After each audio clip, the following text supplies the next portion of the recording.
हर परिवार का आधार होती है महिला।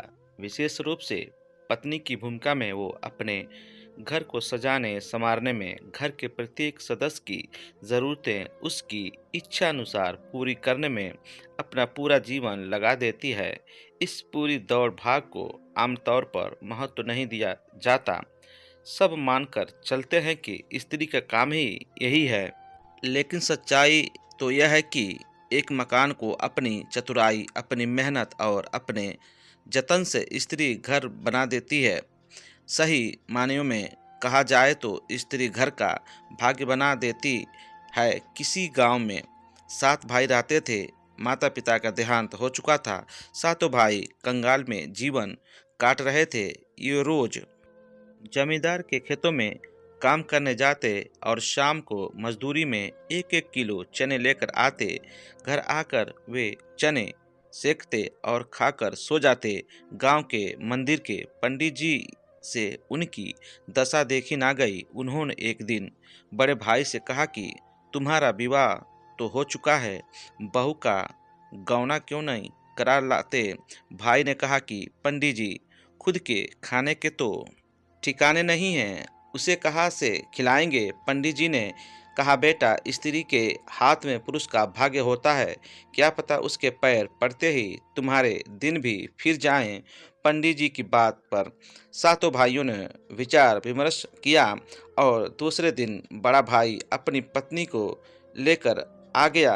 पत्नी को कोठरी में छोड़ वो जमींदार के यहाँ काम करने चला गया। नई नवेली दुल्हन ने घर की दशा देखी। पड़ोसनों उसे अपने यहाँ ले गई, प्रेम से भोजन कराया और भाइयों के जीवन का सारा हाल सुनाया। वापस आकर नई बहू ने झाड़ू उठाई और पूरा घर साफ सुथरा कर दिया। शाम को सब भाई चने लेकर लौटे तो बहू सब चने लेकर पड़ोसन के घर चली गई। वो आधे चने बेचकर उसने तेल, मसाले और गुड़ ले लिया।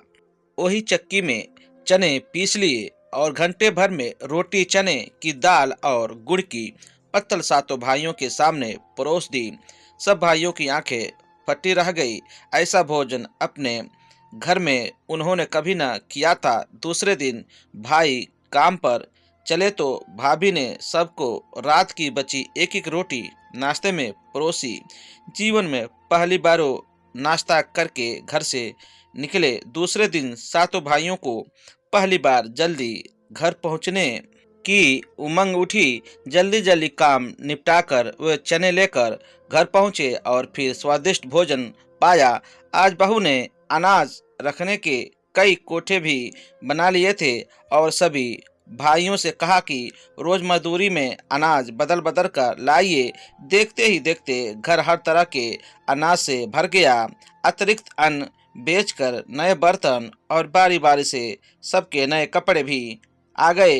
2 महीने के अंदर सारे घर की दशा बदल गई। स्त्री ही घर का भाग्य बदल सकती है।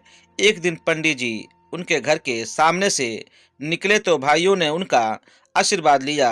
पंडित जी ने मुस्कुराकर कहा, कहा था ना, मैंने स्त्री ही घर का भाग्य बदल सकती है, क्योंकि वही घर की लक्ष्मी होती है। सभी भाइयों ने हाथ जोड़ लिए और कहा कि आपने और इस लक्ष्मी बहू ने हमारा जीवन बदल दिया। तो देखा साथियों, घर सजाने का, संग्रह का गुण स्त्री में ईश्वर प्रदत्त होता है। स्त्री जहाँ जाती है वहाँ बसाहट लाती है, सजावट लाती है और लाती है जीवन की सारी खुशियाँ। इसलिए अपने घर की स्त्री का सम्मान करें, क्योंकि वही होती है आपके जीवन का, घर का आधार। अगर ये कहानी अच्छी लगी हो तो हमारे YouTube चैनल को सब्सक्राइब कर दें और लाइक जरूर कर दें। धन्यवाद।